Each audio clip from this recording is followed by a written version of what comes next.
Respected Rajan Bhai, past president of the society and the speaker for the day, Suhas, honorary treasurer, Mihir, secretary, Sharad Sheth, member of the taxation committee, seniors, friends who are present in physical here, and also those who are online.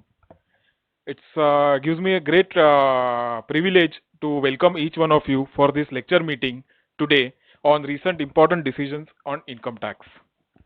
We all say that two things in life are always certain: death and taxes. And as far as taxes are concerned, definitely we have legislative provisions which we regularly analyze and try to interpret. But poor drafting skills, overzealous tax administration, and aggressive tax planning by SSEs results in a complex web of how to interpret those provisions. And that's where we always believe that the judiciary has to step in and iron out the creases and also interpret the thoughts of the legislators and interpret the law. That's where we find many cases where the decisions lay down the law, and that's what we generally say is a judge made law. While we regularly keep on talking about various amendments and in the budgets lectures and various other sessions, at BCAS since more than a decade, we are having a practice of having an annual lecture meeting wherein the recent decisions from the tribunal, the High Court, and the Supreme Court, which have happened during the last year, are analyzed in detail. And this year we have the privilege of having none other but Rajan Bhai Vora to address us on each of these decisions, important ones, which have come up in the recent past.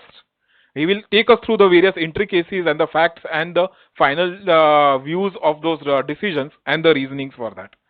Rajan Bhai is one amongst us. He has been a past president of the society, a very active past president.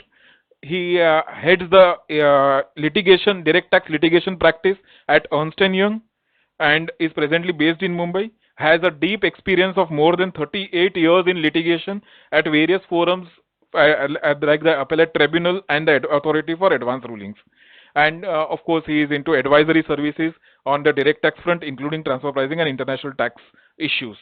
He has authored various publications of the ICAI, BCAS, and many other professional bodies. He has been consecutively for the eighth time ranked as amongst the top 10 tax dispute advisors in India by Euromoney's International Tax Review, published from London in 2018. He has regularly presented papers and has been a regular speaker at various forums. Rajan Bhai, it's our privilege to have you amongst us. We welcome you to this forum, and I would request the treasurer Suhas to offer a memento on our behalf to Rajan Bhai.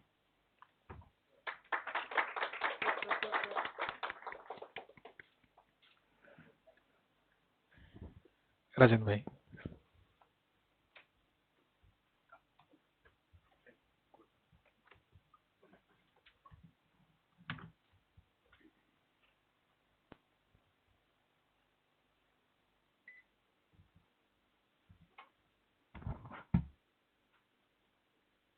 Good evening, friends. Great pleasure to be back here at BCA Forum. I think this is the shortest time. I think last seminar was here, and I think 2.5 months back, and again I'm here in the same hall, same program organized by the BCAS. I always say BCAS is a foundation for all of us who have been in the tax practice for long or in the practice for long. We started our career in Dolbenshire where BCA was there. So that is where we started learning income tax, learning professional topics of professional interest. And that is how we are here. I think the study circles and the various committee meetings through which we attended, whether as a participant, or as a faculty, we have always learned from the interactions with the members, and that's a way that becomes really the studying for the proper study for all of us. Friends, today's topic, as Sunil mentioned, is recent important decisions.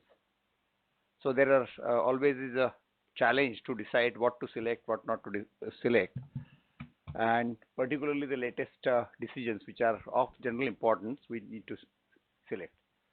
Few of my colleagues have helped me to shortlist the decisions, select the decisions, and that's why I think if at all you like the decisions, I think credit goes to my colleagues who have helped me to compile those decisions.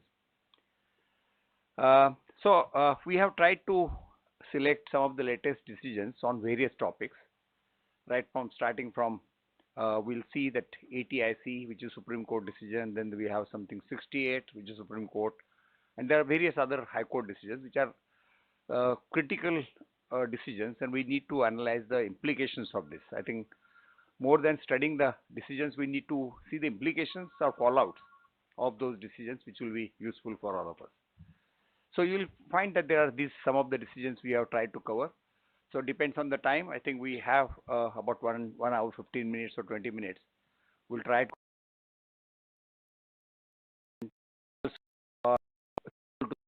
join through a web link. I think it's been circulated by BCAS. So those there, I think is a new practice, good practice to, instead of physically coming here, except those who are staying close by or offices close by, it's good to join through them.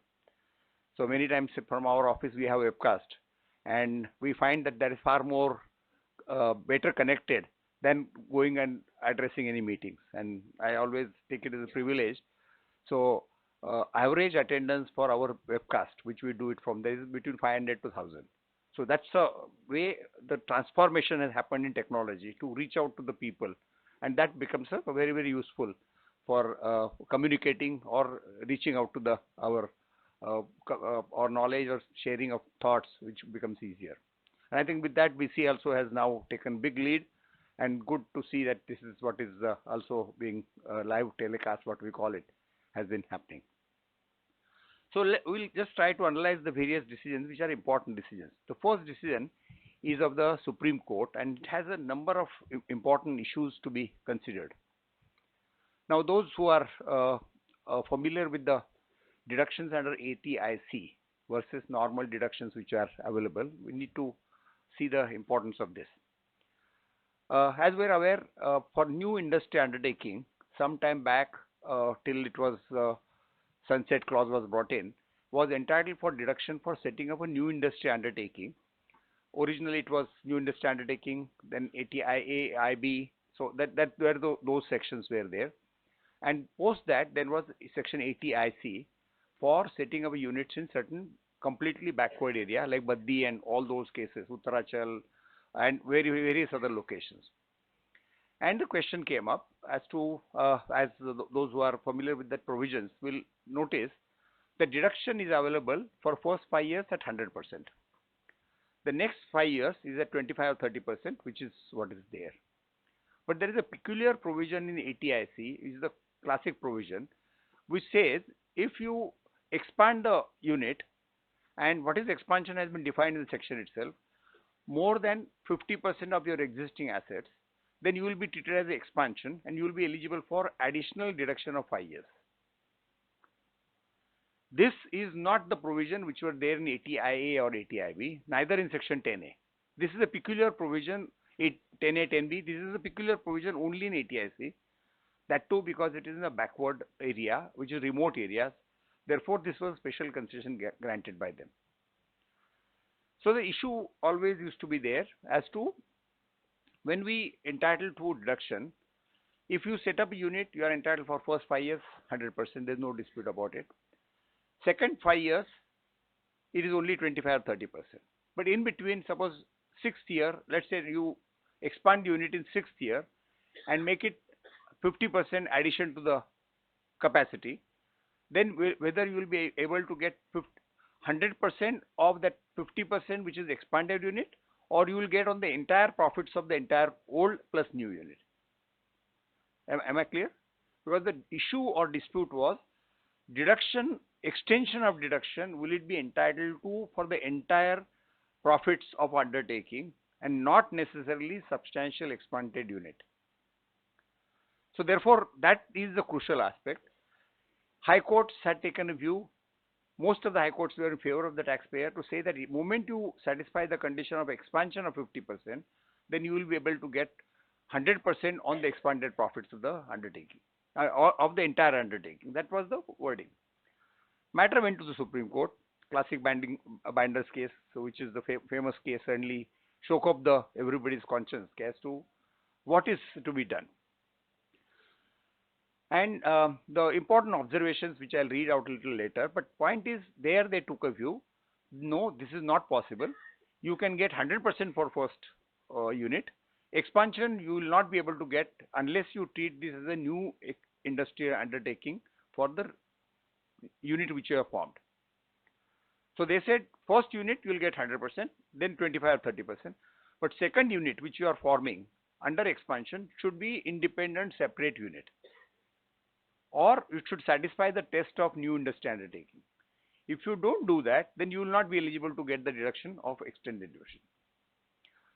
Now, as happened was, several cases were clubbed together along with classic binders case, classic binding industry case, and notices were not served on everybody. So therefore, there was no proper representation in that case before the Supreme Court. Supreme Court, without waiting for others to intervene or supplement, passed the order saying that you are not entitled for. And interesting to read what it says. If that is allowed, that is 100 plus 100% is allowed, it will amount to doing a violence to the provisions of subsection 3 read with subsection 6 of ATIC. Supreme Court added, pragmatic and reasonable interpretation of section 80IC would be to hold that once initial assessment year, and that by assessee by virtue of fulfilling the conditions laid down and so, starts enjoying deduction, there cannot be another initial assessment year for the purpose of ATIC within the period of 10 years on the basis that it had carried a substantial expansion of the unit. So what it indirectly Supreme Court said, initial year starts from the first year. But when it comes to the next unit, expansion unit, we will give only from the first unit. So 5 years gets over means you will get 100% only in that year. You will not be able to claim additional 100% profit for the remaining, even though you have carried out the expansion. And there the problem started. So because this completely shook the whole industry, which had gone to the backward areas, they had set up units, Baddi and several other cases, and virtually it would have been really big blow for them to get the survival of that unit, because this was based on the tax exemption. So therefore what was done was, and this is very classic, the decision came somewhere in September or October of this case. Miscellaneous applications or review petitions were filed by all the cases who had whose cases were clubbed along with this case. So let's say there are 10 cases were there who were never given an opportunity to be heard for the purpose of this hearing, and they were completely on the receiving end as to what we'll do without our argument, without our submission. Now I am faced with the situation that I will not get deduction. So therefore application was filed, miscellaneous application was filed, that got heard in December and January. Look at the speed at which whole thing moved, December and January. This is Justice Sikri was the judge, because he is retiring in 31st March. But that was another complication, because if it is judge get changed, whether the new judge will hear, not hear, what will happen, it was a big challenge. So therefore miscellaneous application was admitted and was heard in detail, because all interveners who were all assessees whose cases were not heard in the originally were given opportunity to be argue the matter, and they were also kept open for other interveners who were not the taxpayers at the relevant, or whose cases were not lined up along with that. They were given the right to combine with them. So they were also. So therefore there was a full-fledged hearing went for this case, and hands off to the judge, he passed some very, very good remarks which I like to read and which is important for us. He said, yes, this is a mistake in my order. Supreme Court saying that this is a mistake in my order is something which is never heard of, and which he says, I have missed out reading the complete provisions and complete section. Now this is something I think creditable to the judge who accepts that mistake, and he says, I admit this, I should have waited for others to intervene, others to come and argue, and not based on only one representative of classic, because his stakes may be very, very few, very, very few thousand. So he may not have represented by proper counsel, proper person. So therefore, I accept that this is a hurry made by me, and therefore I recall that order, recall that original order, and give the fresh hearing to everybody, which is, I think, is a landmark for the purpose of this. So therefore, this is important point. Wherever there is a mistake in the order, we should not give up our viewer rights. I remember the case of Bombay High Court in Goodla's Nerol Act, if I remember correctly, 197 or some ITR.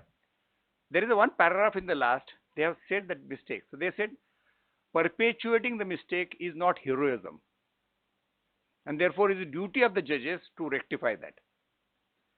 Because many times judges sit on the technicalities. How do I rectify my mistake? How is it a mistake? Is it a debatable view? Whether it is a review versus rectification? So several things they discussed it, but they ultimately passed the para saying perpetuating the mistake is not heroism. Distributed Baroda, Goodlas Nerula, both. So both the cases, they had this detailed discussion and they accepted that mistake. But the Supreme Court, now question is Supreme Court mentioning this open court. I'll read the paragraph, which is very, very important paragraph, and this lays down certain good principles. So I'll just read the paragraph before we proceed further. Decision of the classic binding was given upon incorrect interpretation of section 80 IC, considering the definition of initial assessment year, which does not contain the provision of substantial expansion. So they read the first 3 and 6, but not the later paragraph. Benefit of section 80 IC is thus admissible not only when undertaking enterprise sets up a new undertaking, starts manufacturing or producing articles, but also it accrued to those existing units if they carry out substantial expansion of the units by investing required capital in the assessment year. Regarding the observation, then they said, yes, this is what is there. And they also went to the extent of saying that they gave an example. I will come to that example. Important is they gave an example. Again, there is should not be confusion. So they gave an example. And they also said, when we interpret the incentive provisions, we need to see the purpose and object of that provision. So they said, even though prima facie to our conscience, it does not appear that we should get 100% on 50% is expanded, but still you should get benefit of the earlier unit also.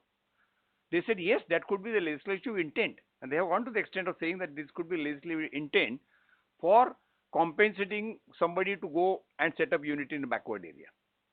So therefore, that was another lay down purpose and objective in introducing that provision and giving some incentive. Otherwise, they said this provision of substantial expansion and giving 100% will become redundant. Why should they make a specific provision when 10A, 10B, 80IB, 80IA doesn't contain such provision? So there has to be some logic or meaning behind it. So therefore, we need to read the provision in more liberal way. So that was another important point which was laid down. And the third point which was laid down is again interesting. I think stuck up.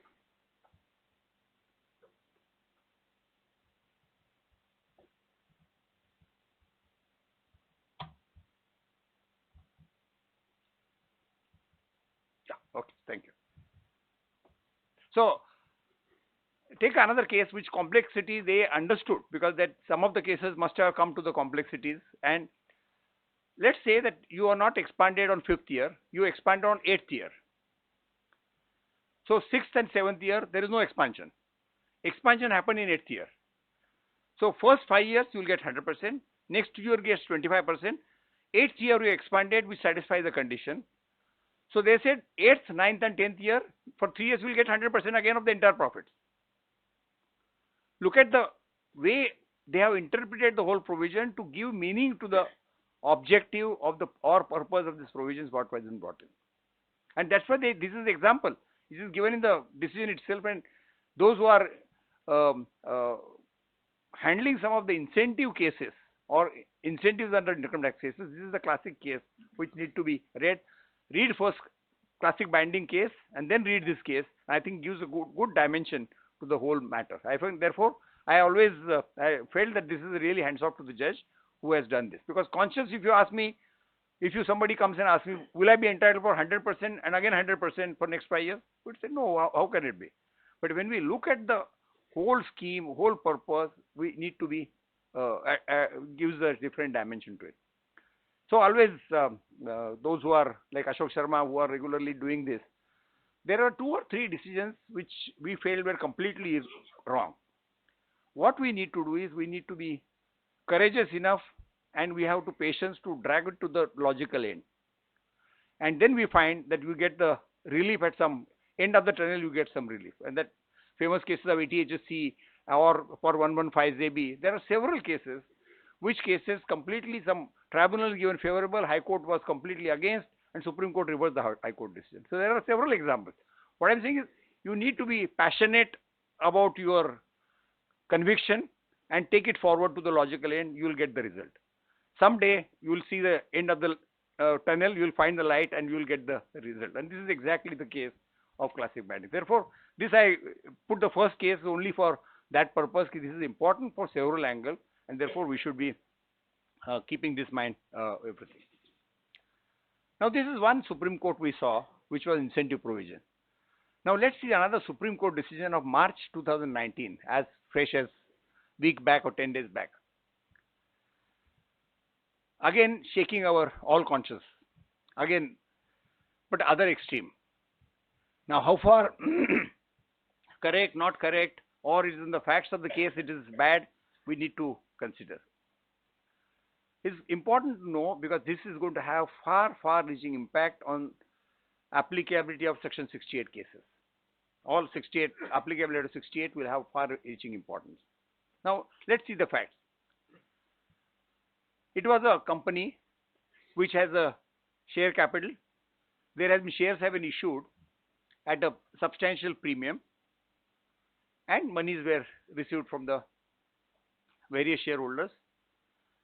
All shareholders were 5 companies from Bombay, 10 companies from Calcutta, and 3 companies from Guwahati. So prima facie, you feel suspicion as to whether this is a genuine transaction, whether this is a proper transaction or not clear, whether the source of transaction which has been brought in is correct or not correct. So the transaction is share capital, assessee has issued shares with substantial huge premium. Assessment year is 12-13. Keep that in mind, assessment is 12-13. Why I am saying 12-13, I'll come to that a little later. Thereafter, when the assessing officer started inquiry, he sent the summonses to various shareholders who had subscribed to the huge amount, and if you see the details of the decision, you will find everybody had contributed 97 lakhs. All the companies, about 20 companies had contributed 97 lakhs. Standard pattern was followed. Notices were sent. All notices came back unserved. Officer went a little further and deputed whatever the inspector or something and tried to locate those companies at the respective locations. Bombay, out of the 4, 2 were missing from there. 2 did not, notice could not be served. Calcutta, there are half of companies responded, half companies did not respond. Half companies we responded, said that this is, I have subscribed for my own funds. And when the PAN number and everything was asked, details were not submitted. Nobody came for hearing. Only the written submissions were filed, and that's all. Then officer mentions in that assessment order, which is reproduced in the Supreme Court order. Therefore, it is more important. Supreme Court says person has a 1100 rupees income in that assessment year, and he has contributed 97 lakhs rupees. Source of that funds has not been explained. This is Supreme AO's observation, which is reproduced in Supreme Court order. Therefore, so they have reproduced all the cases which are subscriber shareholder. They say prima facie we don't feel that there is a credibility of this investment has been explained by the shareholders. The 3 conditions which we need to satisfy for Section 68 were not satisfied in that cases. That's what prima facie view of the officer was. Matter went to CIT appeal. CIT appeal decided in favor. Tribunal dismissed the appeal of the department, saying that no, this is proper as per then decisions of the Delhi High Court in Sophia and several other decisions which were a full bench decision of Delhi High Court, said that so long as company has confirmed that they had invested, company is registered with the register of companies, company is filing the income tax return, then as far as I am concerned, as a company receiving share application, I don't have to go and prove source of source. Keep this in mind, source of source. And therefore, I have discharged my burden. So burden now is shifts to the tax officer to establish that this is bogus. So therefore, all these basis, tribunal decided in favor, High Court decided in favor. Matter came to the Supreme Court. And Supreme Court has gone much beyond what was required to be going. Now all this around, CIT appeal to the tribunal, High Court they have succeeded. Amendment in section 68 relating to the is come from assessment year 13-14, which says the company has to establish source of a source to establish that this is a bona fide investment made and you don't need to consider anything further.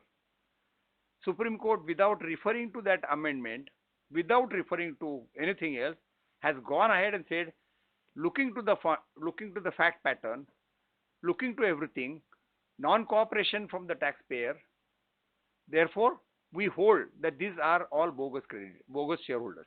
And their observations are, AO reveals that none of the investor company could justify why high premium. One of the observation is, officer had written, nobody has explained why high premium is paid. So 100 rupees, 10 rupees share, 470 rupees or something is paid, 490 rupees paid as a share premium. They have not explained why high premium is paid. Some of the investor companies were non-existent. Although none of the investment company did not establish the source of funds, none of the investor companies appeared before AO, merely sent the written response through DAC. Then the conclusion of the High Court and Supreme Court was, what is the primary source I need to establish? Is it sufficient to give the names, address, PAN number, everything of a shareholder? Is that my responsibility over? What is the responsibility onus shifts to the assessing officer? What is he supposed to do? Then Supreme Court says, discharge of primary onus. Then they went to the saying, though you have primarily discharged the onus, officer has done much more homework. He has gone and done everything, found out these companies are either not existent or they are not having credit worthiness to show that this money has been given, and therefore section 68 triggers off, and that has been confirmed, the addition of everything. So 19 crores or 20 crores, whatever the addition, has been confirmed by the Supreme Court. Now, with due respect to Supreme Court, there are fundamental few things we need to keep in mind. Now let's see, the shareholder is a company which is not being traceable or not being supplying. What did officer do after receipt of the letter or receipt of reply from that company? He has received in that. Okay, fine. Did you issue 131 to him to come and attend before you? Notices were not served. There is a procedure prescribed in the Civil Procedure Code how to serve the notices.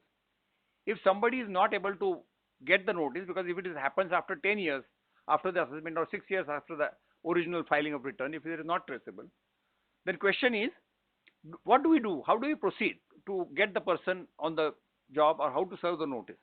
Again, nothing has been done. At least from the decision what I read from the High Court and Supreme Court, nothing has been done, seems to have done by the officer.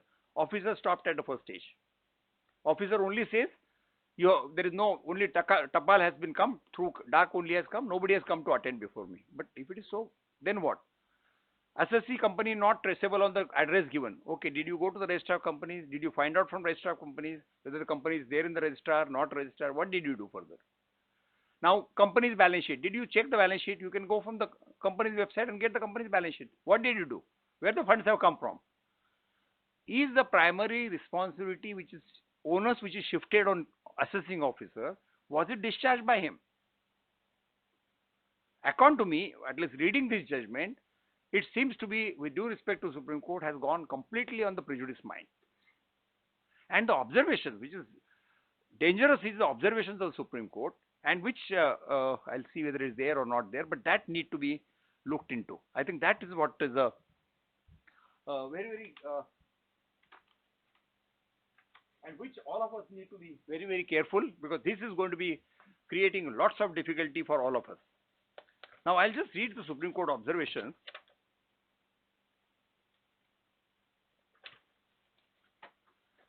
Para 14 of the decision is important. Practice of conversion of unaccounted money through clock of share capital premium must be subjected to careful scrutiny. This would particularly so in case of private placement of shares, where the higher onus is required to be placed on the assessee, since the information is within the personal knowledge of the assessee. Assessee is under legal obligation to prove the receipt of share capital premium to the satisfaction of AO, failure of which would justify the addition of such amount under Section 68. Now this, according to me, is shaking the whole structure of Section 68 prior to assessment year 13-14. 13-14 onwards, yes, you have additional responsibility of not only giving the primary owners but also discharging the secondary owners, which is completely missing in this 12-13 because this is a 12-13 assessment year. And how did Supreme Court sat in the judgment and concluded that confirming the order of assessing officer, which has been completely reversed by the all subsequent appellate authorities. So therefore, this is a one side we saw the decision of classic binding type of case, and this is a NR type of case. It's completely different, and which, according to me, is going to trouble us all cases, not only here, but I'll come to little later when it comes to Section 56 cases, when it comes to 56 read with Section 68 cases are concerned, and that's going to be troublesome, and particularly because of these observations. Now, Supreme Court passing some obiter dicta becomes binding on everybody. And I would say, without a rhyme or reason, if you are not satisfied, this is not there, non-cooperated, Supreme Court says that nobody attended before Supreme Court. Possible. That I don't say that why should it not be. Many times, genuine cases also you don't get notices. Like classic Bander case, we saw that out of 11 who were cases, only one could attend, 10 did not get the notices. Now, this is not something unheard of in High Court or Supreme Court, which cases come after several years. So therefore, Supreme Court sitting in the judgment of assessing officer and passing some remarks like this remarks, which is according to me, is a dangerous proposition and could create several problems for all of us. So unless some better sense like Justice Sikri's sense prevails on somebody else and some review petition, I think all of us have enough for the all Section 68 cases, not only for the your existing cases, but all startup cases, which we'll discuss little later. Sometime back when the seminar was there, I was dealing with some of the questions of startups, and that question is going to be a huge problem now for all these cases. Therefore, implications of this decision may be far-reaching. Probably this case, complete company must be wound up, company must have gone somewhere, so nobody attended. That is also a possibility. But that can't be become precedence to pass some such a far-reaching remarks by the Supreme Court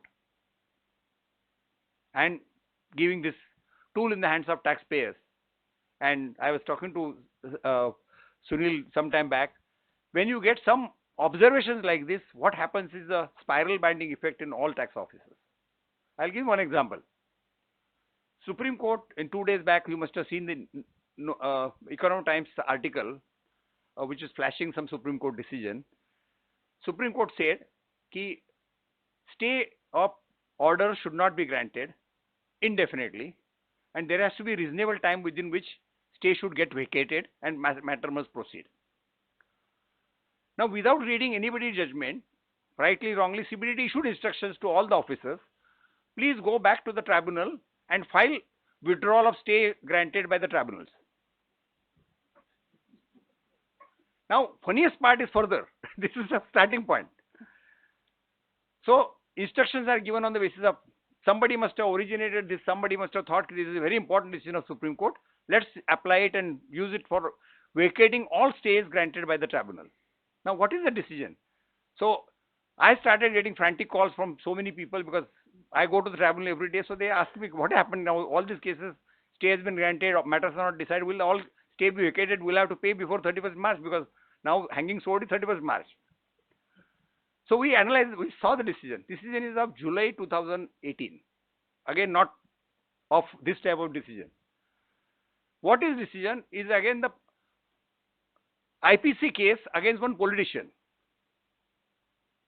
corruption case against one politician, criminal court case, but he has been able to manage to see that the case does not stay is granted by first whatever the small causes court or whatever the court is, and thereafter he has ensured to see that matter does not come on the board. Therefore, he has permanent stay granted on his case, which is started from the whatever stage is. So that matter went from there to Supreme Court as to whether stay should be vacated. It was in that context the observation of the Supreme Court was on the criminal case of a politician for not getting it everything. So they said yes, when there is no time limit prescribed, there should be reasonable time stay should be vacated. Now what that stay has to do with income tax stay? Politician's case has nothing to do with income tax because income tax has procedure to give how to give a stay, and income tax does not grant to stay unless you prima facie make out a case and also justify that you have a financial difficulty and therefore you should be entitled to the bona fide case to get the stay, and every 6 months it gets reviewed and again speaking order is passed. Now Mumbai alone 4,000 applications have been filed. Look at the amount of work, unproductive work is going to happen. 4,000 cases for vacating the stay which is granted by the income tax appellate tribunal with passing speaking orders. Now if this type of judgment goes in the hands of our smart bureaucrats sitting at North Block or Law Ministry, you can imagine the number of notices which will come to you.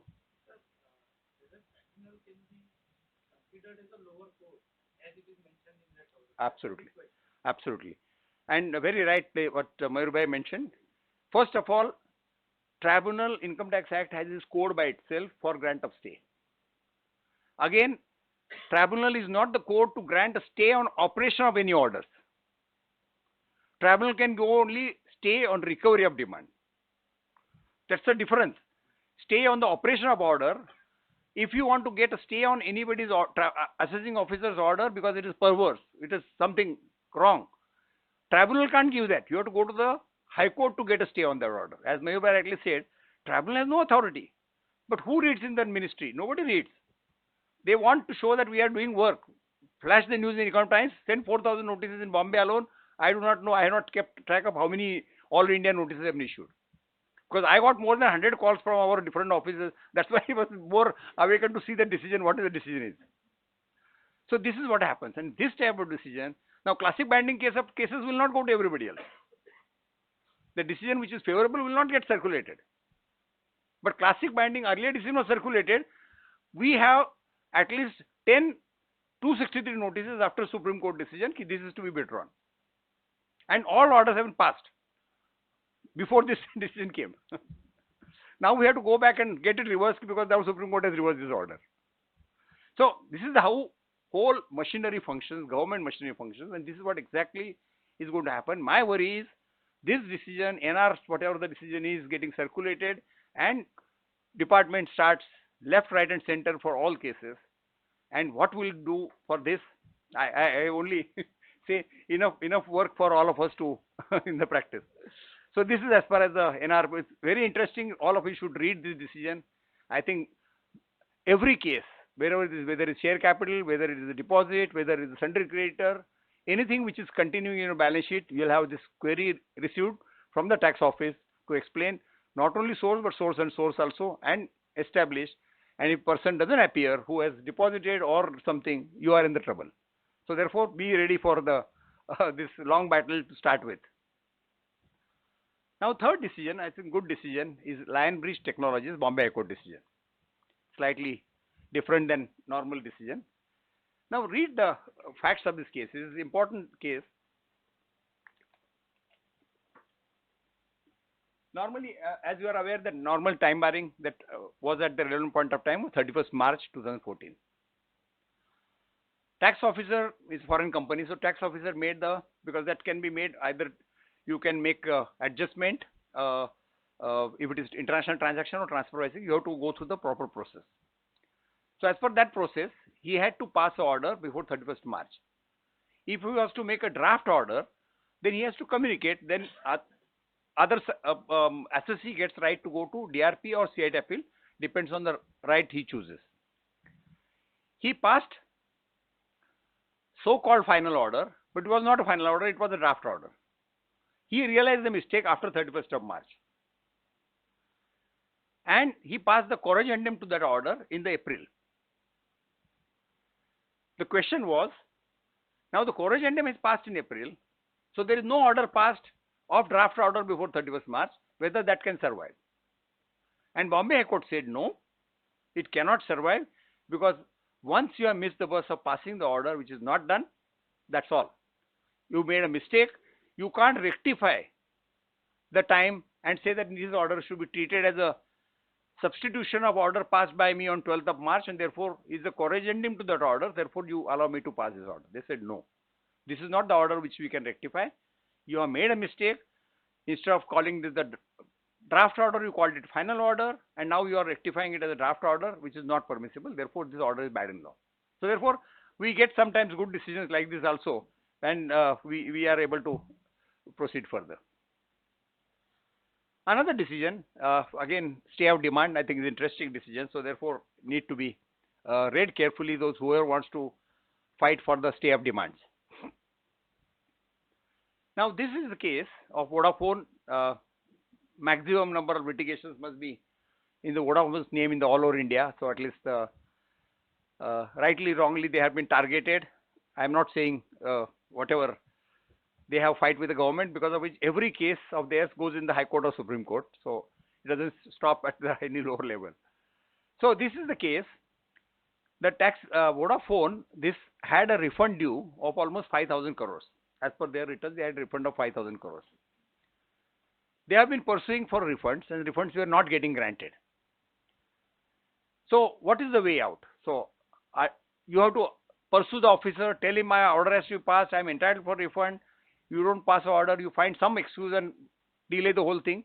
So they went to the High Court and writ petition.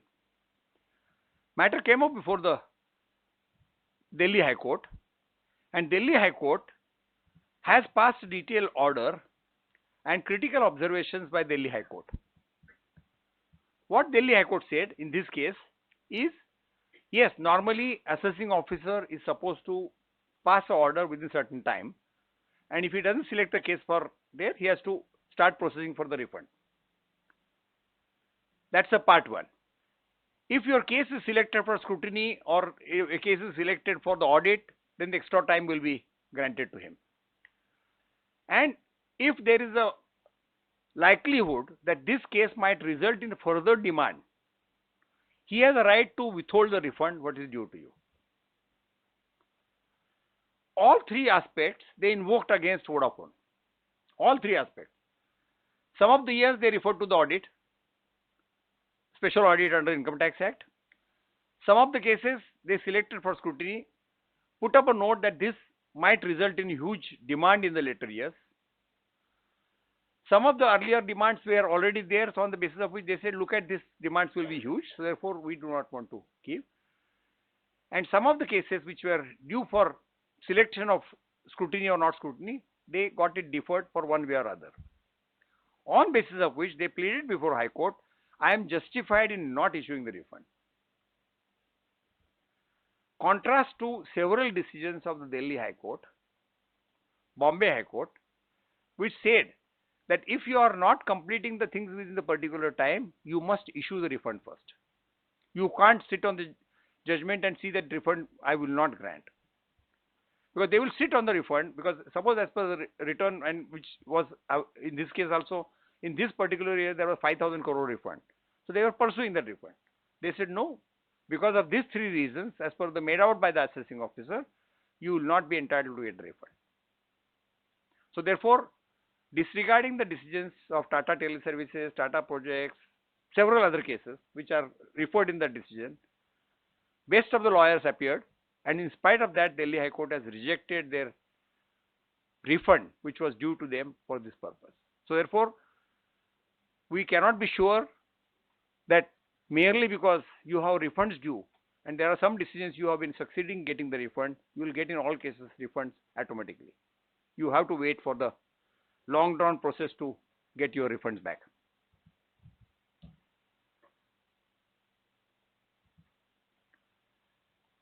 This is another important decision, I think needs to be analyzed and carefully seen. Celerity power. Now I'll just explain the fact, because this is crucial for many of us who are handling the LLPs and we are handling companies, conversions happen, business reorganization happens, so this becomes important issue. As you are aware, there is a provision in section 47. When you convert LLP into a company or partnership into company, there is exemption prescribed, subject to certain conditions to be satisfied. Then there was no provision for companies to convert into LLP. Because companies were there, but companies, when the LLP provision became popular, whether it could be converted to LLP, is there any exemption? So that exemption was brought in around 14 or 15 assessment year, that provision was brought in. But they put some riders. Your turnover has to be so much, your capital has to be so much. Unless you satisfy that condition, you will not be eligible to get the tax exemption under section 47. Capital gains exemption you will not be able to get. Again, there was provision in respect of carry forward losses, carry forward incentives. So there were several things. Because when you go to 47, there are lots of tax neutrality or withdrawal of neutrality happens and matter gets, the exemption, everything gets continued to the successor entity. So therefore, this was a case which was not falling in the exemptions which are prescribed in section 47(13)(a). That you have to have capital less than 5 crores and turnover less than 5 crores and 50 lakhs. So that two conditions were not satisfying. Now the question came, assessee in this case converted a private limited company into LLP at the book values. Obviously, they are not satisfying the conditions. So the issue came up as to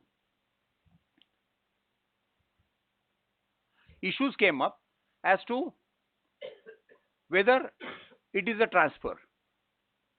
First, is it a transfer? If it is a transfer, will it be chargeable to capital gains tax? If it is a transfer, then question of carry forward loss also will trigger because there is no exemption prescribed in section 72. And fourth, deductions available under ATIA will be allowed to be continued or no. So there are four questions which came in. All of us who are familiar with the cases of business reorganization, we always rely on the decision of Texpin's case, where it was case part 9, conversion by part 9, companies gets converted into part 9, and then you partnership or companies gets in part 9, and then you take a plea. There is only vesting of assets, there is no transfer. Even the wording of LLP Act is exactly same like part 9. It says when the company gets converted into LLP, assets gets vested in the LLP and that becomes assets of the LLP.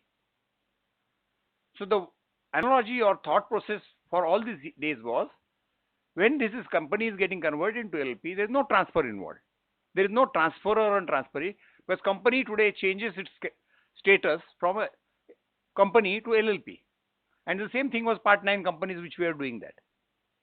So therefore, there is no transfer involved. So therefore, no provisions of Income Tax Act should trigger. Unfortunately, the tribunal took a view when the exemption is prescribed in the Income Tax Act in section 47B, 4712B. That means it assumes that there is a transfer. Whether if you see the wording of section 47, in following cases, it will not need to be transfer. So that means Act assumes that there is a transfer first, and only in certain circumstances it becomes a non-transferable, or if you satisfy the conditions. Now the issue came up as to what will happen because you are not satisfying 4712B condition. So therefore, will you be liable to tax? And tribunal took a view, yes, it is a transfer and it is liable to capital gains tax.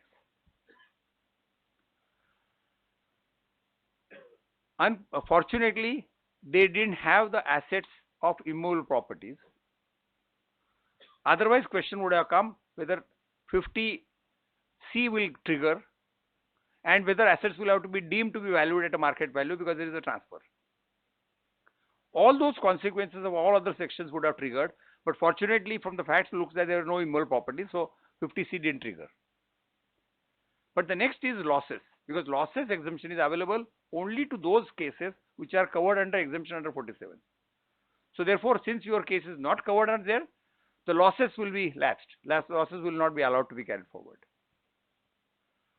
Only saving grace happened in this case is ATIA, which was allowed to be carried forward because it is co-undertaking and not the SSC. It is co-undertaking. Since undertaking continues to be same, they said that you will be eligible for.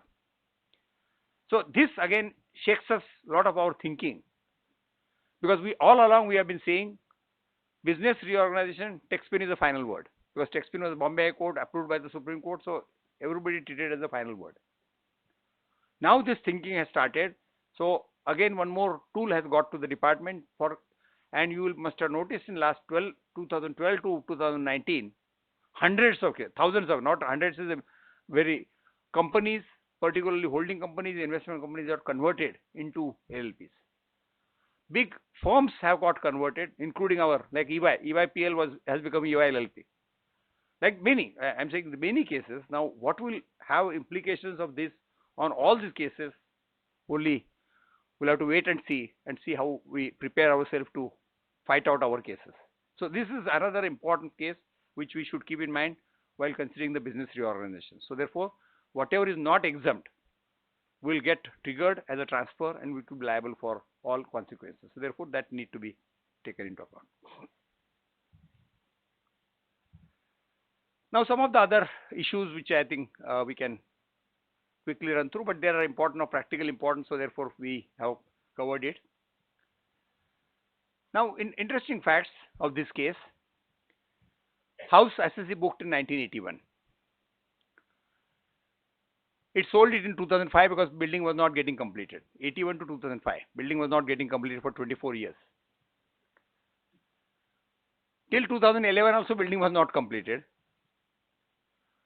So question came up, when he sold his whatever right in that, right to purchase a flat or right to purchase a property, from 81 onwards to 2005, will he be eligible for deduction as under 54F or will it be treated as 54?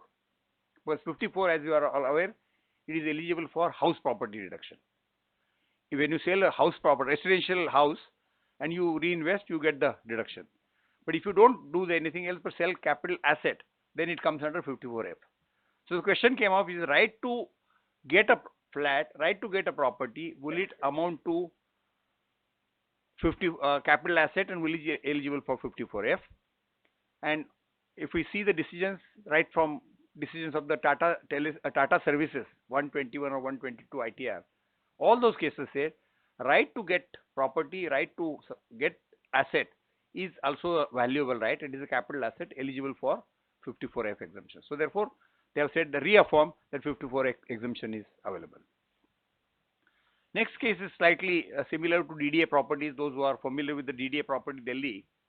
And this will also apply to many cases in MHADA and other cases where there is a booking of flats and ultimately getting possession after some time. Now here also the flat was booked in say 2004 and was not complete to 2011. Here the SSC sold his whatever assets was, whatever right he had, he sold the assets. Question was, what did he sell? Did he sell property or did he sell right to purchase a property? And again, as I said, whether it is a short term or long term, because there is no property in existence that time, is only right to purchase a property. So relying on the circular of 1886 and circular of 1993, they have said the DDA, moment you book a flat, it has a right created in the property. So therefore, period of starting of long term starts from the date of booking of flat. And therefore, you will get the benefit of exemption. So from 2004 to 2011, it was treated as a long term capital gain. So therefore, what is required to be seen, as we saw in two cases, when you sell the property, it is a question of right which is sold, whether then you have to decide whether it is a capital asset or not capital asset, and whether it is property or not property.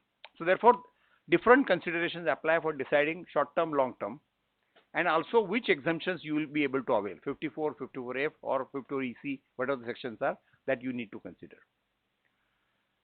Short term or long term, we'll come to a little later, one more case. when you want to invest in the property and claim exemption under 54, whether the similar facts will you be able to claim exemption? Take another extreme.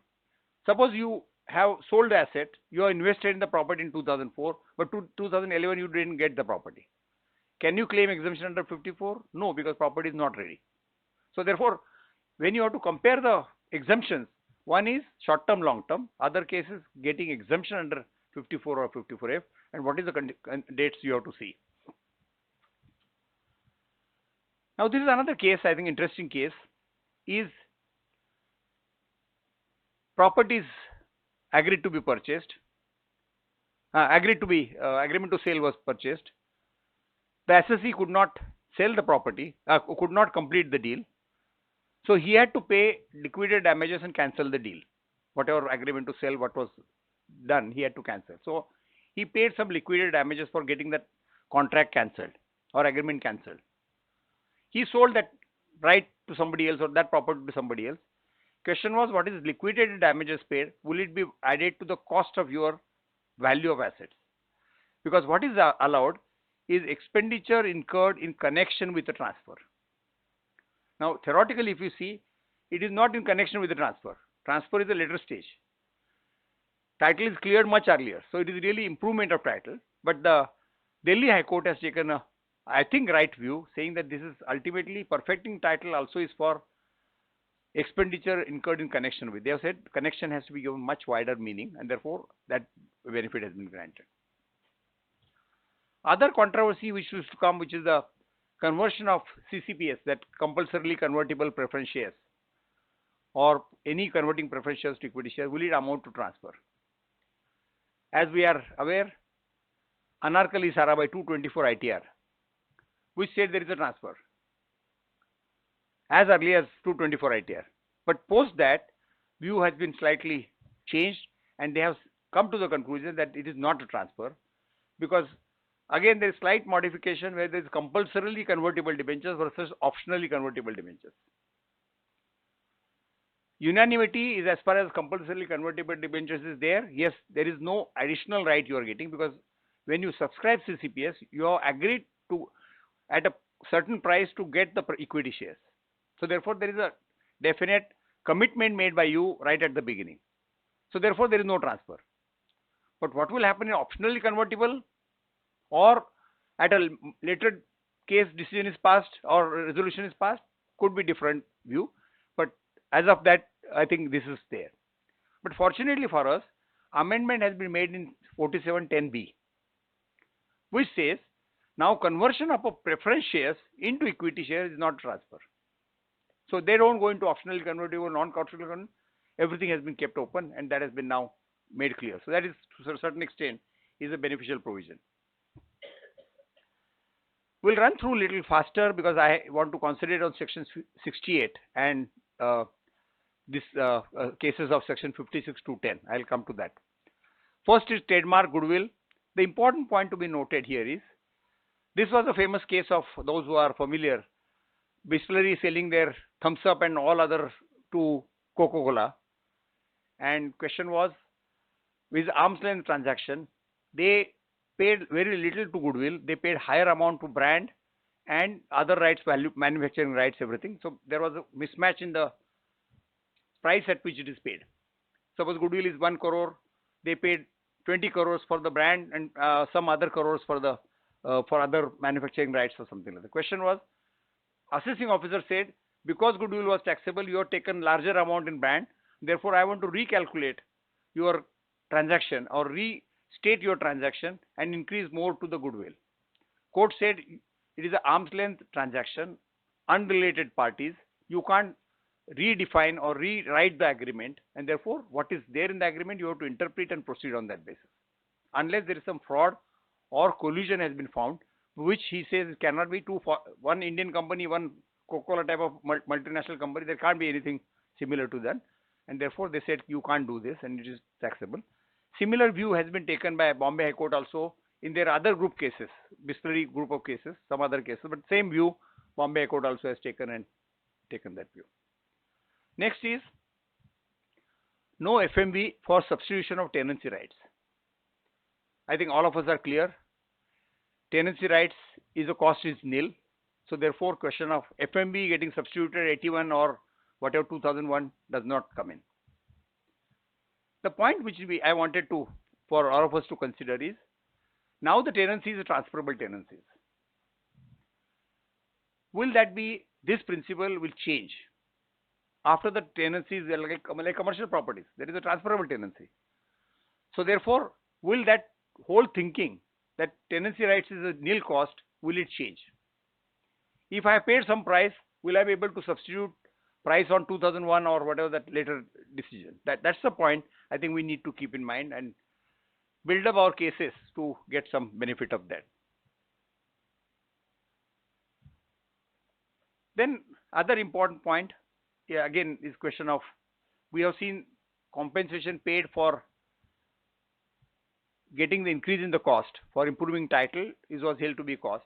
Now question is person who receives the compensation, like same case, suppose that a compensation is received by the assessee for giving up the rights for dispute which was going on, will it be a capital gain in his hands or will it be income from other sources as a capital receipt? So three, one is capital gain, capital receipt or income from other sources. In this case, Ahmedabad Tribunal has taken a decision that no, it is a personal right to give up litigation if that is there. Right to sue or right to personam is not the capital asset and therefore is not liable to capital gains tax. So therefore, that is another important decision. In some cases, could be useful.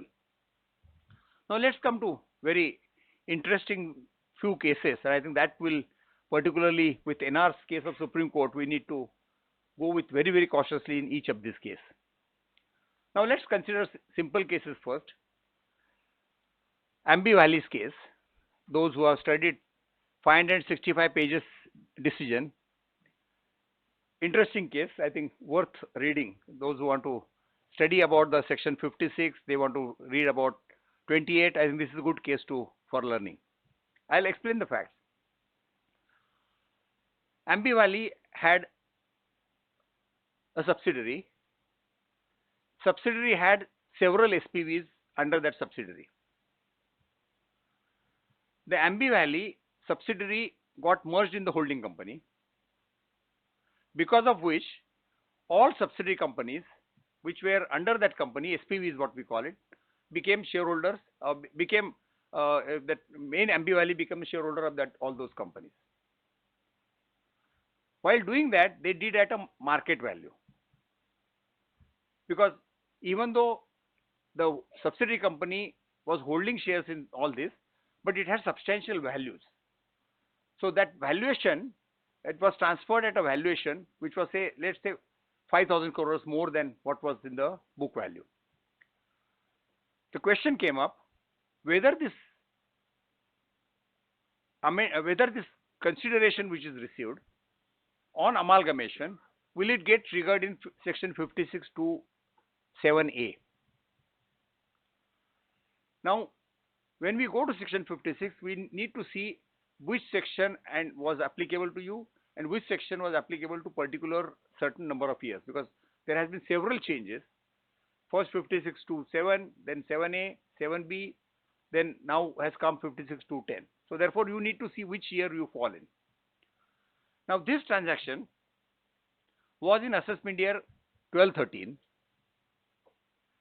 Transactions of subsidiary company getting transferred to the holding company, 100% subsidiary company transferring to holding company, has become tax neutral from 13-14.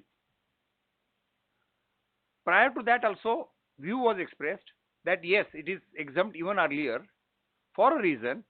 When subsidiary company gets merged in the holding company, there is nothing is left out.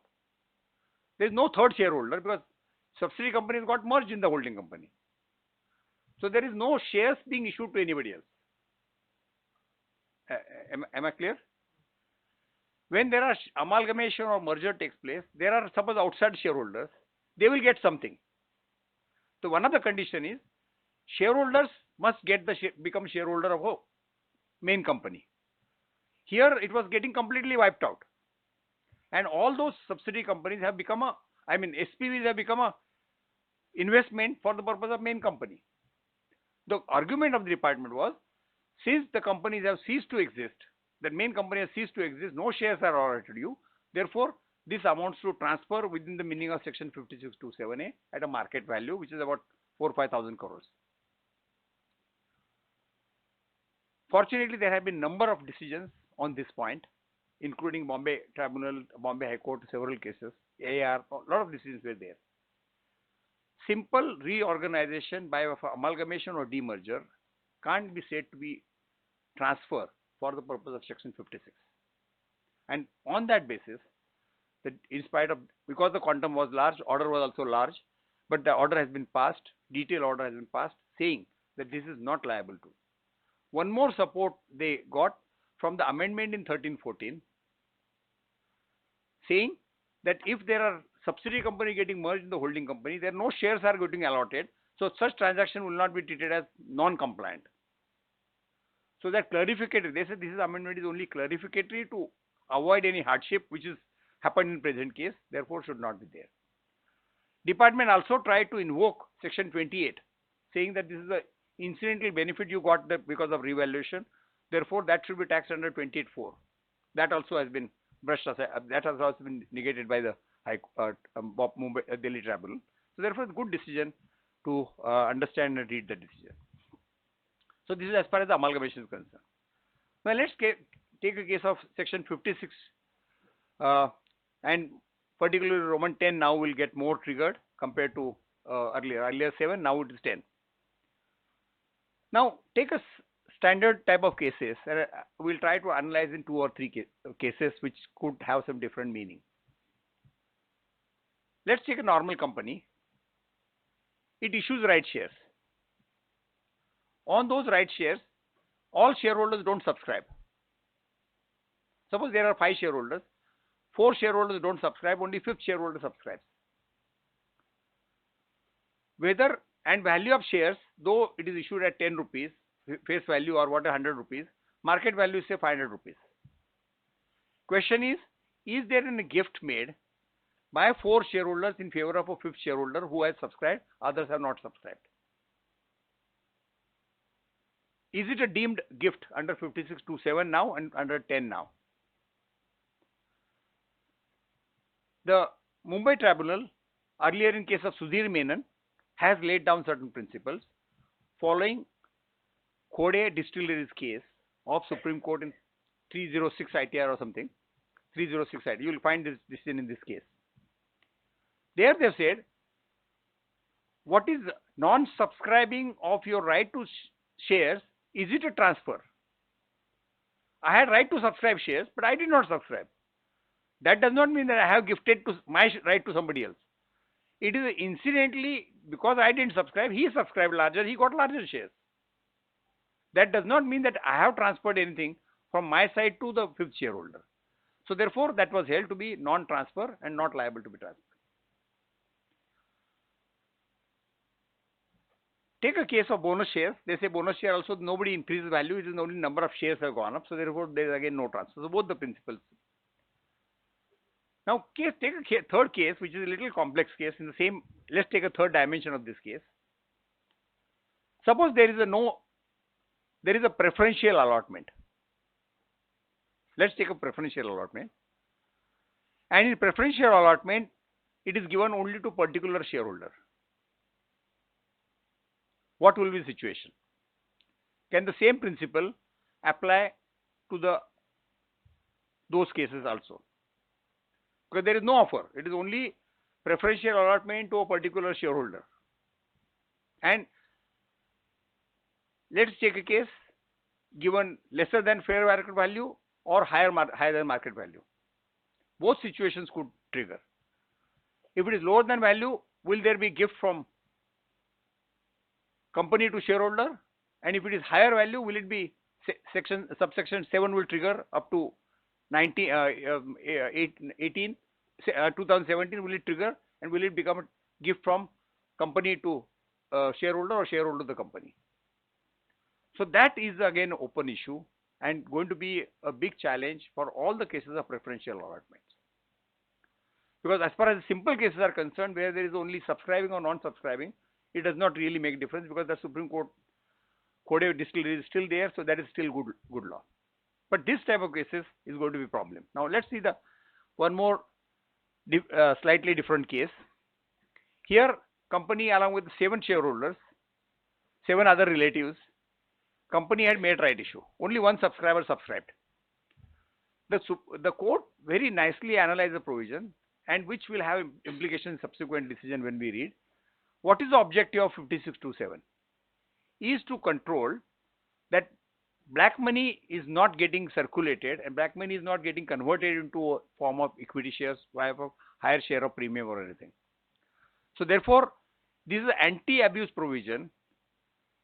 So surrender of right, not subscriber right or surrender of right in favor of a relative will not get triggered 5627. So abusive provisions, objective of provisions has been seen in this provision.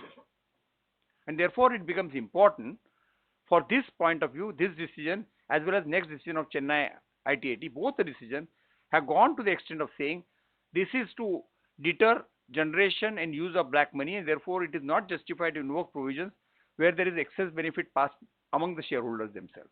So therefore this decision to that extent is very, very important from the point of view of these cases. Now let's consider next case, which is the difficult case, and which is what I was saying it is going to be problematic for us.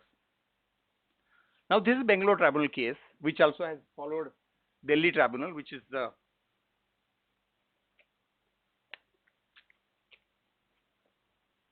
important to consider.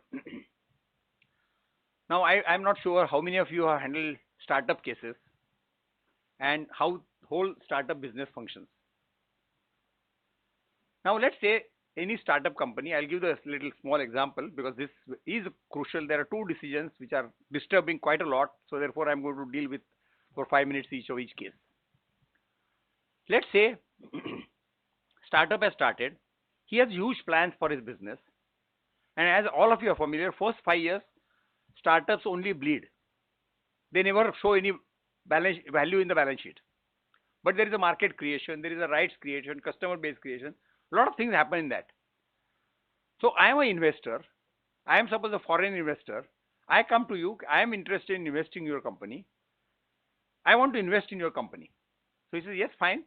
But my projections are X, Y, Z. So my value will be 100 times more than my book value of the shares. 100 times, 200 times, 500 times, anything can happen.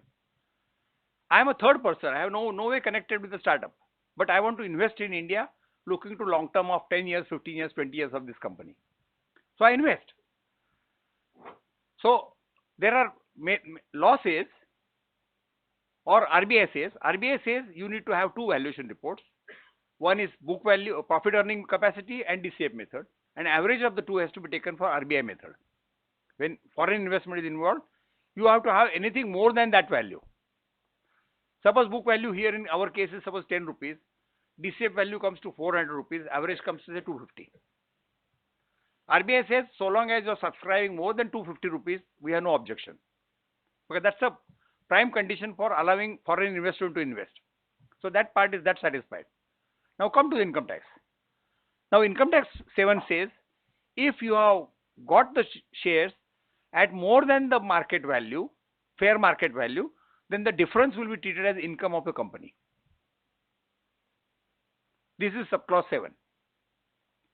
Now how does it work? It says how to determine fair market value? 11 UA valuation. 11 UA permits you to take book value or DCF method of valuation. Now DCF method is again based on the estimation of your future projections. Discounted cash flow method. You have to go to the discounted cash flow method and find out what is your value for the future. On the basis of which I discount it and see the value which is there. Based on that, investor comes in and pays the price and becomes a shareholder. Now income tax office says this value, what I have seen is say 500 rupees you have paid. Account to me, till the time assessment came, shares of the value of shares has not gone up from 10 rupees further. It is still losses. So therefore, this price paid by you is excessive than fair market value. Therefore, the difference has to be taxed in the hands of company as 5617 addition. Am I clear? Valuation based on DCF method is disregarded, saying that I do not agree to this valuation because this was only management's estimation. Therefore, I do not accept this valuation and I disregard this valuation and go to the book value of valuation, which is 10 rupees. Therefore, 490 or 480 minus 10 rupees is the value excess paid by you. So that entire difference is taxable in your hands. Now, worry is not this. Worry is the other one. Now tax officers are questioning the management's projections of the business. Now, as I am mentioning, if somebody understands the startup, they will know that startups can never make profit in first 5 to 7 years. They can really start making profit in 8th, 9th or 10th year. Now, if you start comparing this in the first 3 years, where assessment comes in 3 years time, and you say that you have not achieved the projection, therefore I do not accept your DCF, I disregard the valuation and tax you, it will be going to be a huge problem. And worry is Bangalore Tribunal and Delhi Tribunal has affirmed this decision, affirmed this order of the AO. And this is going to be a big challenge to happen on this. Now, this is as far as the DCF method of valuation is concerned. This is small, we can skip. This is important case we need to consider.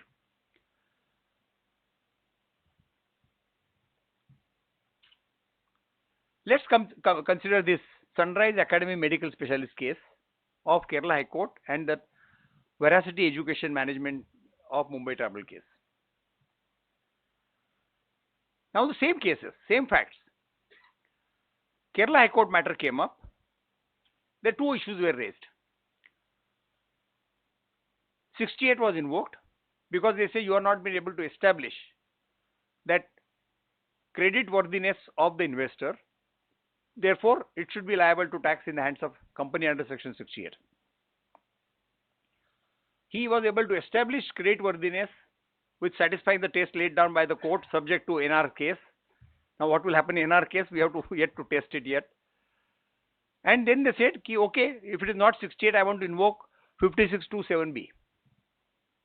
And I want to invoke the valuation principle, what is invoked in other cases. Fortunately, in that case, it was set aside, saying that let it be examined and come back to that. So the department tries on both ways. 68 cannot be applied to non-resident, so there they can invoke only 5627B and now 10. However, if there is an Indian resident investor, you have to go through the touchstone of 68 and establish source of source. Now it is source of source, and what extent it will go after Supreme Court, nobody knows. So we'll have to be extra careful in all these cases to justify source of source. And as I mentioned earlier, also that seminar, now onus is you can't take it for granted that Supreme Court's historical decision or Sophia Finance decision is no more good law. You need to be, because all those cases were prior to source of source. Now the source of source cases are difficult, and with the view which is being changing and the Supreme Court passing such remarks of there is a black money generation, black money getting converted into form shares, if this type of things starts getting percolated down to the tax office, which will be, I'm sure will be very soon, it will get percolated down, which will have great difficulty. So therefore, you need to be extra careful whenever investor comes, local or foreign investor. It is your responsibility to ensure that all those documentation is collected from him at the beginning itself. When you do the DCF valuation, please ensure that realistic estimation is done. Otherwise, you will land up in the problem of 56-10 or 7 earlier. Now, extreme case, which I'll show you what was discussed earlier, that Bangalore Tribunal case which we discussed, their holding company was subscribing, not even anybody outsider. Now, if holding company is subscribing, where is the question of treating this as income? Whether I take 5 crore shares or I take 5 lakh shares into multiplied by 1000 rupees. How does it make a difference? Ultimately, 5 crores has to be brought in India. Now, if these type of things are not understood and not get presented properly, this is the bad decisions come in. So, I always say bad documentation, bad representation, and bad facts of the case lay down laws which becomes very difficult for anybody else successor to deal with those cases. So therefore, you have to be extra careful with 68 and section 56 cases, and it's going to be huge litigation for sure for us. I don't want to get into HSBC paper leaks cases. There are not many which are applicable, but the tests laid down are important. Those who are interested should read that cases and get the test laid down if you have something to do with 68, 69A. So all those cases are become important. Now, I'm not sure how many people who are here in pharma companies who are dealing with, but I'll just leave it thoughts for your consideration. Medical Council of India had laid down certain conditions in 2009, which was followed up by the CBDT in 2012. Thereafter, what we call it doctors' freebies given by the pharma companies, whether it is allowable or not allowable. So therefore, there are a host of decisions which have come, but the sum and substance up to 2012 is pharma companies, this MCI guidelines is not applicable. And circular which is issued, if at all is applicable, it is applicable only from assessment year 13-14. So up to 12-13, there should not be a problem. And if the expenditure is incurred for the purpose of your business, then it can't be called freebies given to the doctors. I'm sure all of us are aware of the misuse of these provisions and benefits of freebies availed by the doctors, including sale of samples. But let's not get into extreme cases, but let's stick to the principle. And when such cases comes with the judge who has suffered with this, some of the doctors' cases, we get a bad judgment, and which we'll see. There are two decisions, and fact of the case is that particularly the judge's sister had some trouble with the particular hospital, and he was given some medicines which were charged heavily or whatever happened. So next day case came before him, and all those MCI cases were held against everybody. So therefore, what happens in particular day, how judge gets about what day, what happens in previous night, or what happens earlier day, decides the fate of the many cases. But this is one of the guidelines which has come. So this is one of the cases. Transfer pricing, I think well-known cases, AMP adjustment. So I don't want to bother all of you for the purpose of this AMP cases. But interesting, those who are interested, I think can see this. And again, transfer pricing, corporate guarantee, interest on loan given to ease. What should be the criteria? There are enough now principles set down, so you can read those and be there. And interest on loan given to ease. Again, there are enough decisions, including some of the cases of landmark cases of Manugraph and Cotton Natural and everything. So that could be useful to you. So friends, these were the points I thought I'll try to touch upon whatever is possible in time. Okay? Thank you very much for the patient hearing and be here. Thank you very much.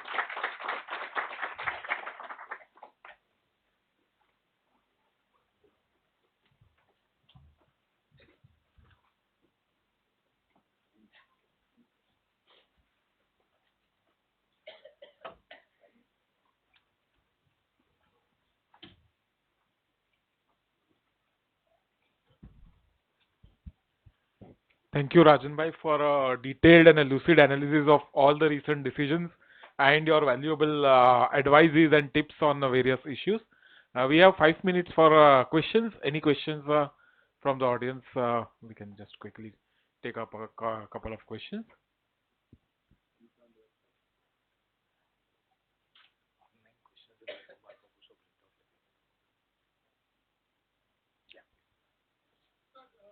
Please wait for the mic.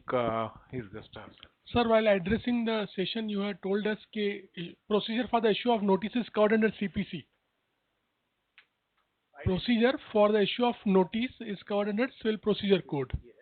Whether the e-notices, which we are receiving through the email, that is also covered under CPC? No, sorry. I think there is some. I was not referring to the notices issued. I was referring to the procedure for civil procedure code in case of 68. We are considering on 68. What is the process for issuing 131 notices? Okay. Not under the E, but just for whatever my little knowledge about the electronic notices which are sent now, there is a act has been amended, and there has been under the act this has been permitted to issue notices under electronic form. Okay. But it is now officially permitted to do that, and there is some process under which it can be assessment orders, notices, everything can be uploaded or issued by the electronic form. Thank you, sir.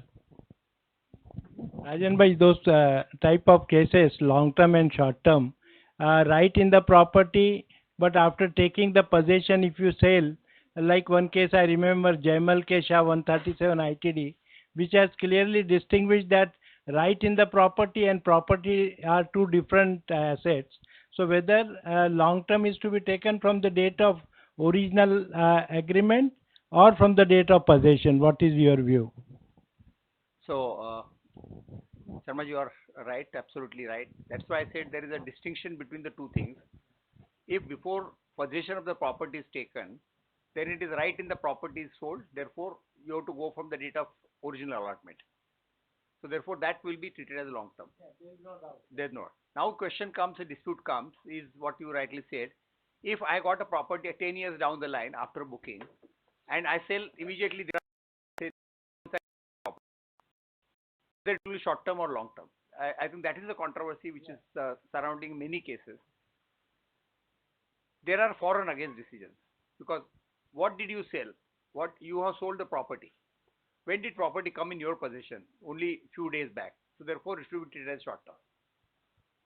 But there are some other decisions also in favorable. They say your right has been created. You have paid much earlier. Therefore, why should it not treated as a property sale? And but there is a controversy going on. Depends on the facts of each case. We'll have to test and see how it is applicable.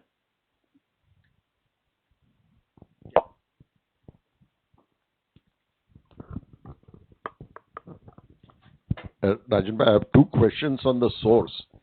Now, we talked about the source of funds for the capital. Now, in the past, when some of these deposits were allowed, even from the, for the non-corporate entities, the similar questions arose when they wanted to find the capability and capacity of the source to fund this.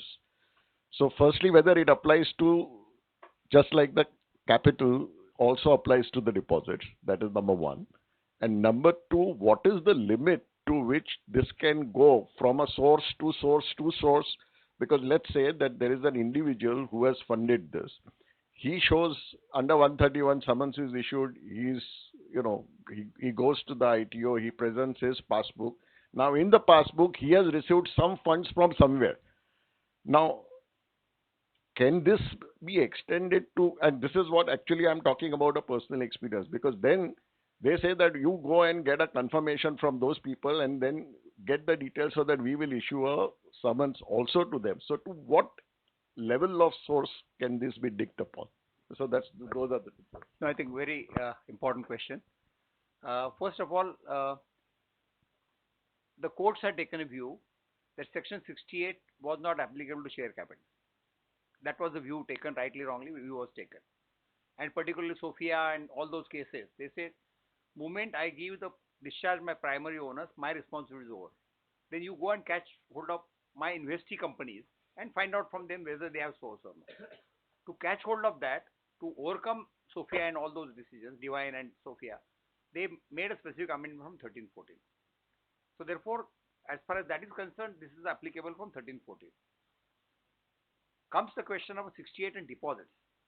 So cash credit or deposit, that law was always there. You have to prove the source of source. It doesn't stop at the first stage. So that law was always there. Now your right question is, how far I have to go? So do I have to go source of source of source, or I stop at the first stage? Now let's take in our case, I have found out the depositor who has given out of his own funds, and he has been able to establish that he has got the borrowed funds or he has got some capital from somewhere in which he is there. Now will that stop there? According to me, it should stop there, because I am not supposed to go, as my case, to establish the third generation or fourth generation cases. Because I can stop at only at first stage. get his bank passbook, get everything and establish there. But beyond that, I am not supposed to give. So that stage, capacity to give, genuineness of the loan, and creditworthiness, if you are able to establish, I think that is sufficient. So therefore, you need to stop. And there is very, very good decision, citation Ashokji will give, Rohini Builders case of Ahmedabad, Gujarat High Court. It's a very, very good decision. It explains the 68 concept. And that has been more or less become more or less the law, has been accepted and been there and there, which has been approved by the Supreme Court also in many cases. But that's the stage at which we stop it. I think that's how we should see. So deposits was always covered. Share capital was not covered, which is brought in from 13-14. But now Supreme Court has extended even earlier years. So there is now any number of years it can go back. One case law which we discussed about, like 97 lakhs uniformly invested by several investors. Then if that investor is not able to prove that they were like capable of investing this much, so in that case, how the taxation works? Like it gets taxed in whose hand if it is not proven that I am capable of investing?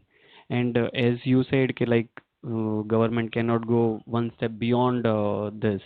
So if samjo A is investing and they are showing ke like I have got it from somewhere, and there is no wherewithal of that particular party to get even 5 lakh rupees from somebody, and you are showing entry of 97 lakhs, your income does not show, so government might have right to go even beyond that. So how these trickier things work, I So you just are want to right. get it. So we didn't have time, but there is another decision of similar nature where some 17 crores were given as he has showed that he has borrowed from somebody, but he could not establish where did it get from.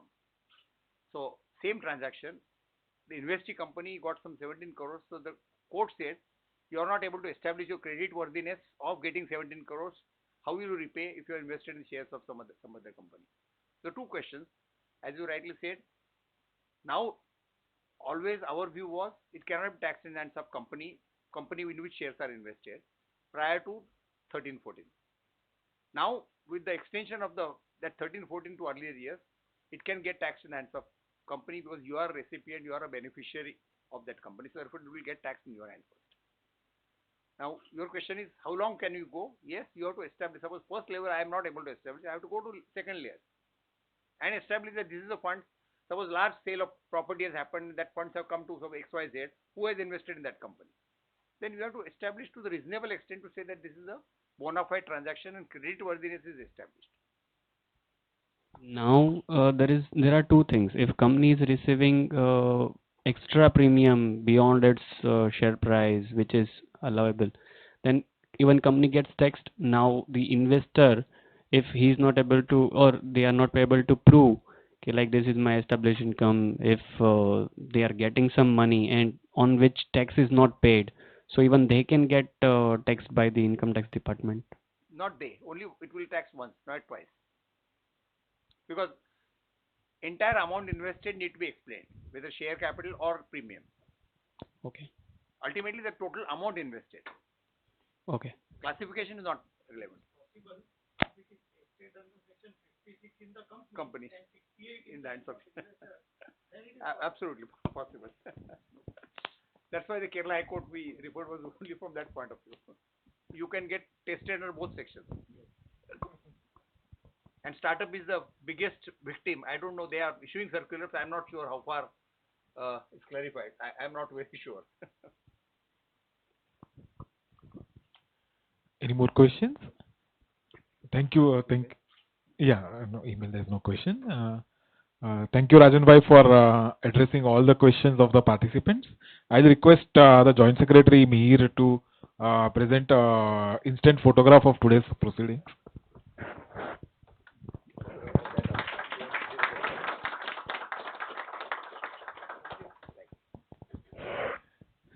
Request Sharad bhai to present a well-deserved vote of thanks.